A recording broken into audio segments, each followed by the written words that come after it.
Romero's Halloween Havoc. I'm Zach Romero. Today we'll be going back to the early 90s with the Nightmare on Elm Street series. Now, one thing that many successful horror films have done is create a link between fear and a physical location. For instance, Jaws with Don't Go in the Water, or American Werewolf in London with Beware the Moors at Night, or Psycho's Probably Not a Good Idea to Stay at a Weird Motel on the Side of the Highway Run by an Incestuous Nut, or Don't Tell Mom the Babysitter's Dead, Don't Be Alive during the 90s. However, the Nightmare on Elm Street franchise took that idea to the next level by creating that connection of fear with something that you cannot control, your dreams. They took the boogeyman mythos and applied it to our collective subconscious. That's brilliant. A slasher murderer who gets people in their dreams and it affects them in the real world is genius. So the Nightmare on Elm Street franchise built a franchise on that idea and got huge commercial success in the late 80s and early 90s. However, like all of these horror franchises, about halfway through, they jumped the shark. The chapter that we'll be discussing today is A Nightmare on Elm Street 5, The Dream Child. Now, this film is not the worst in the series in terms of money made or Rotten Tomatoes rating, but it is Robert Englund's least favorite film of the franchise. And when Freddy Krueger himself thinks that about a film in his series, this guy takes notice. Now, because this is right in the middle of the series, it can be a little bit confusing without the proper context. However, with the exception of Robert Englund, none of the actors from the previous films decided to come back for this sequel, so it kind of feels disjointed and like a one-off anyway, so there's really not a lot of context needed. So the film starts with Alice, average teenager played by a 30-year-old actress, and her boyfriend sharing carnal knowledge. However, because the cinematographer wanted to get awkwardly artsy, a natural act of love between two consenting individuals is turned into some weird Blue Man Group slow-mo erotica. Suddenly, Alice begins having a nightmare in the shower. Guess this gives whole new meaning to the term wet dream, huh? I'm sorry, I was horrible, I apologize. So she wakes up after being Robert England and heads to school because it's graduation day. Then we are introduced to the rest of the main characters slash future murder victims: swimmer gal, model gal, goof boyfriend, and 90s kid. Seriously, it's like the entire band of Color Me Bad just took turns throwing up on this guy. It's ridiculous. Alice, our heroine, has another weird dream involving some kind of asylum, but this time she's on a gurney and is giving birth to something. Then that thing squiggles its way into a church and then somehow morphs into adult Freddy Krueger. Okay, and then he boo-boo spookies Alice until a nun shows up and he scuttles away. So I'm going to go ahead and approach the kind of elephant in the room right now. Who gives a fuck about Freddy's mother? No, seriously, was this new aspect to his backstory necessary?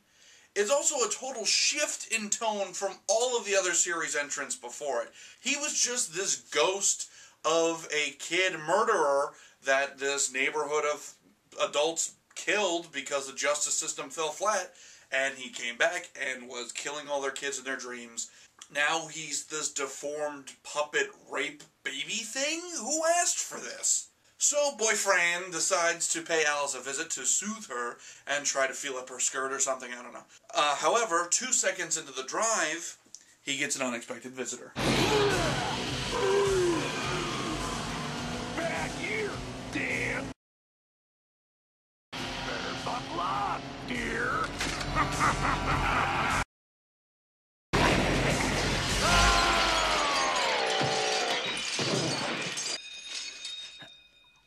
Alright, hold on. He's just gonna no-sell that entire car accident, just get up like nothing happened? There's a difference between being tough and being a god. Come on. So he gets on a motorcycle and just keeps driving, only to get schmelded into it while Freddy yells racing-related things over and over.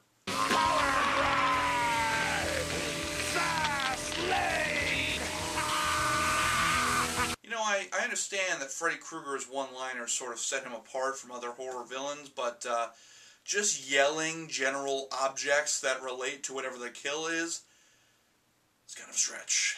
So he crashes into a truck, and Alice just happens to be around to see the fiery wreckage. Hi, Alice. Want to make babies? And she wakes up in the hospital, find out the boyfriend is dead as hell, and also she's pregnant! Oh my god, it was like foreshadowing or something. You know, there was like the scary puppet baby of Freddy, and now she's pregnant? Like, that's crazy. Oh, I apologize, let me rephrase that. Actual foreshadowing would be cleverly showcasing everything that's going to happen in your movie through a order of drinks, like in Shaun of the Dead. Not this situation where it's pretty much just them using a bullhorn to say, she's pregnant, he's going to use the baby to be evil, he's going to kill people in their dreams by using the baby. He needs the baby. So now Alice is trying to convince her friends that Freddy Krueger's after her, and of course nobody believes her. Then we jump to Model Girl, who's having a fancy dinner with her comically evil mother. Bon appetit, bitch. There.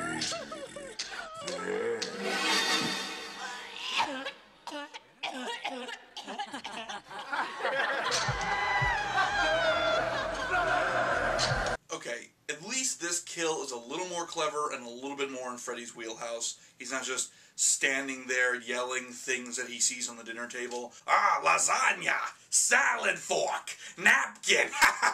So now the movie takes this really weird, ridiculous turn again. Alice meets a child in the dream world who is her future unborn son. And Freddy wants to turn him evil, I guess. You know, not to, rain on anybody's parade, but I just don't buy the terror on this kid's face. Like, he's just not doing it for me as an actor. And no offense to him, because, it's not his fault, but I just bought him a lot more when Sam Neill was scaring the shit out of him in Jurassic Park. And he is out in force today. And he slashes at you with this 6-inch retractable claw, like a razor, on the middle toe. Okay, so next death is awkward, nerdy kid who's really into comic books, FYI. Freddy sucks him into a comic, only to be met with 90s kids' own superhero, the masked copyright infringement. You Scarface lip dick. No, seriously, this character looks terrible. Like, who is this kid? Is he teenage Rob Liefeld? Like, come on. And, of course, we get Super Freddy, who turns around and just kills the shit out of this guy. This was bad for you. So, how does this all end? Like this.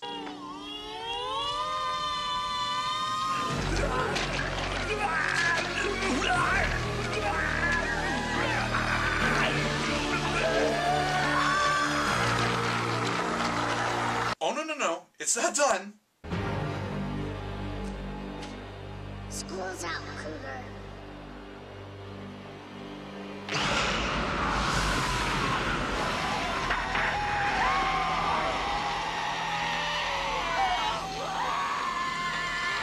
Tell me again why this was Robert Englund's least favorite. Oh, but it's not quite a happy ending. Just to recap, so we're on the same page, let's go over all the things that do not make this film scary. First, Freddy Krueger as a superhero. Freddy Krueger defeated by a kid in bad makeup vomiting on him. Freddy Krueger born as some kind of devil baby puppet in an insane asylum because his mother was raped by 1,000 inmates. Born as a devil baby? That's not a Freddy Krueger backstory. That's a movie from the 70s that you'd see in a sleazy theater. This little girl had knockers. Now, is this sequel as ridiculous as Freddy with the Power Glove or anything like that? No. But the film misses the nuance of using a villain sparingly. It gets too wrapped up in its own preachiness to make a competent horror film. You see, this film is much more interested in bringing up controversial topics than it is scaring people. Ooh, we're talking about teen pregnancy. Is that blowing your mind? You're not taking my baby. What about single mothers or bulimia, huh? Are we pushing your envelope, man? It's like, pull it back. You got bigger things to talk about here than trying to make some kind of crappy political message with your film.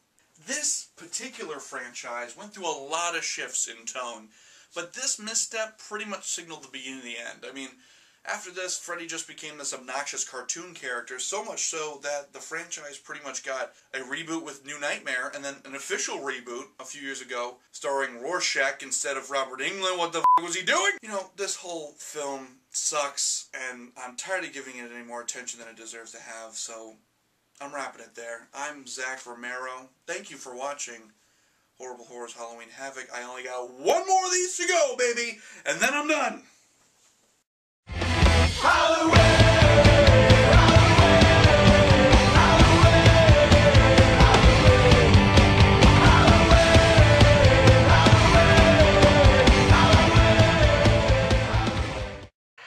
Freddy's gotta use the baby. He's gotta use that baby for something. He needs it for something? I don't know. He needs the